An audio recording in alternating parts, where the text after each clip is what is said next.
Hey everyone, welcome to my new RC channel. I'll be honest, I've had to refilm this intro like 100 times because I talk too much.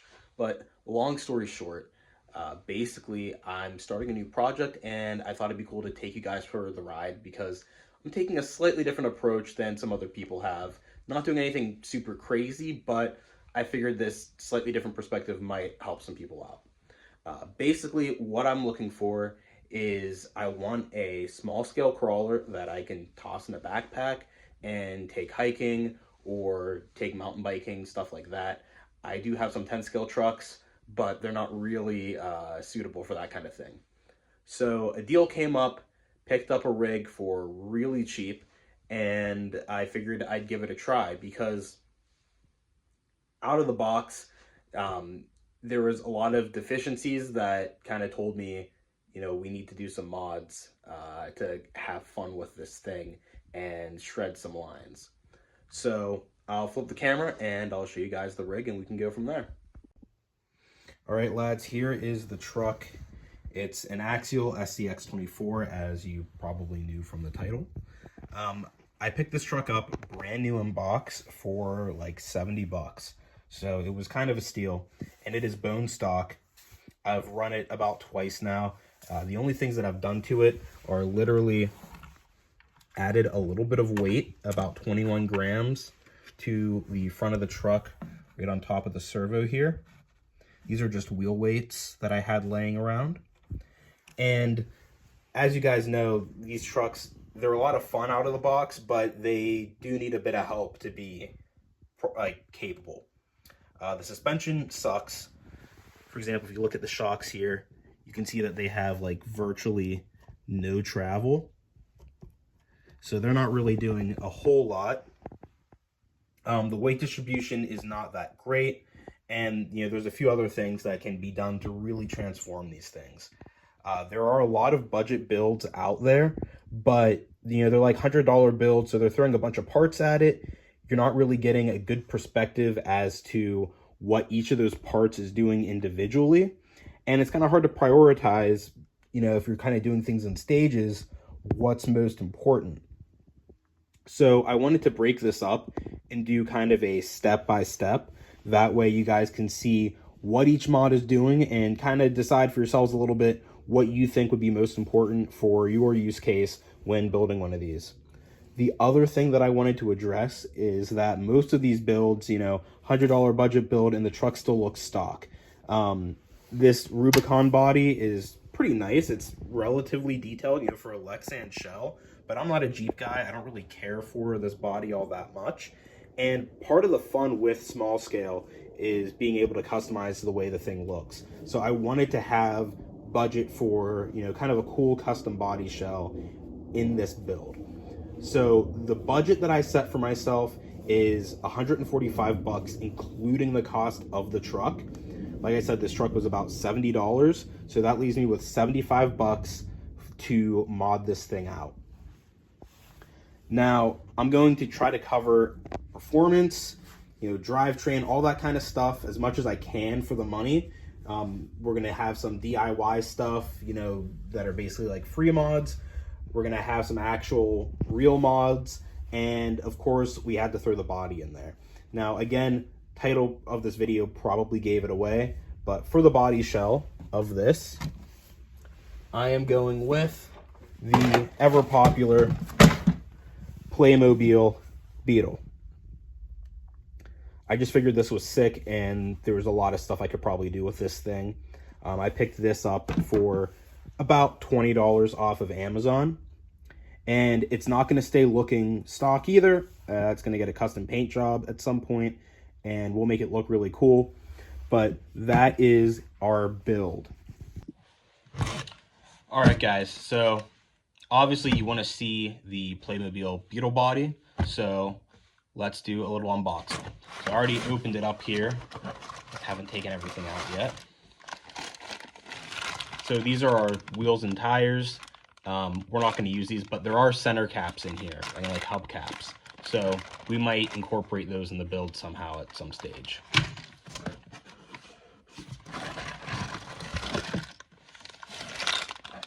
We have some accessories here, beach umbrella, there's a cooler, surfboard. Might be able to use some of this stuff. Put the surfboard on the roof with the cooler or something. Gotta love scale accessories.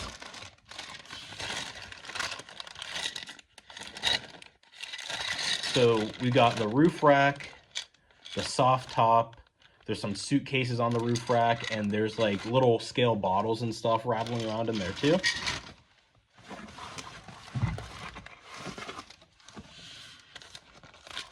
Instructions. Looks like there might be stickers in there, whatever those are.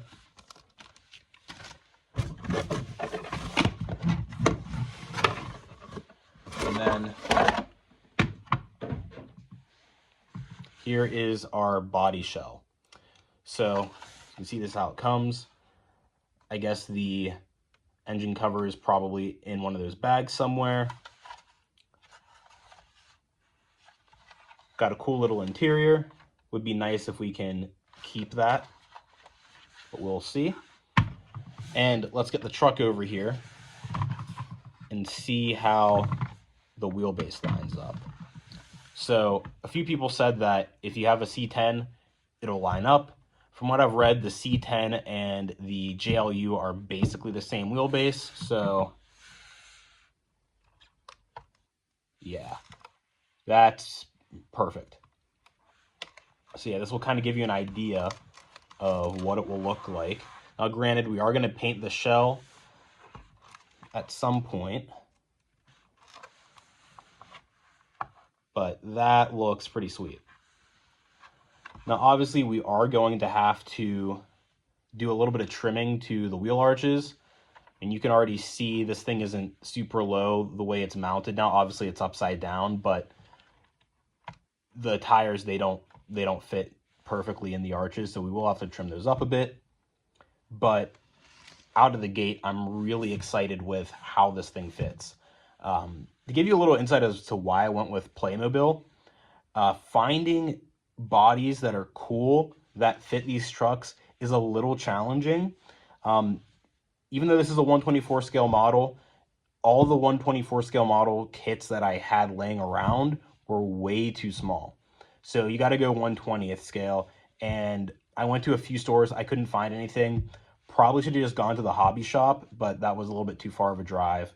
And I wasn't convinced that they would still have what I wanted. And if you're just looking at regular, toys in the Walmart or Target toy section, there really are kind of slim pickings. Most of the good stuff was actually just other Jeeps. I'll throw in a little montage here of all the freaking stores I went to the other day looking for stuff before I just gave up and said, you know what? I really like the idea of that Beetle body anyways and ordered this. So for 20 bucks, I think it's a pretty good value. You can get them off Amazon, 1-day shipping. But yeah, that is the Beetle. And to mount this, we're going to use the Injora body mount system. So I did already take that out of the pack because I was too excited when it showed up.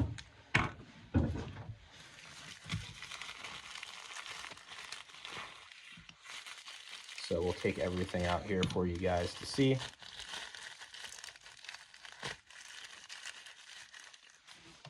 So you get this kind of platform here that goes into the body post mounts.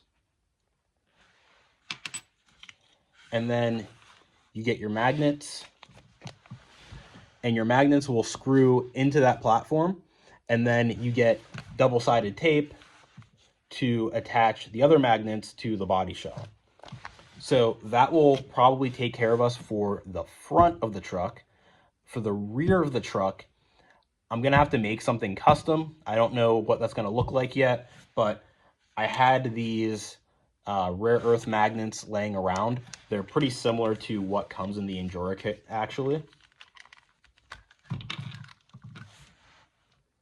So I got these at Harbor Freight. They were a couple of bucks.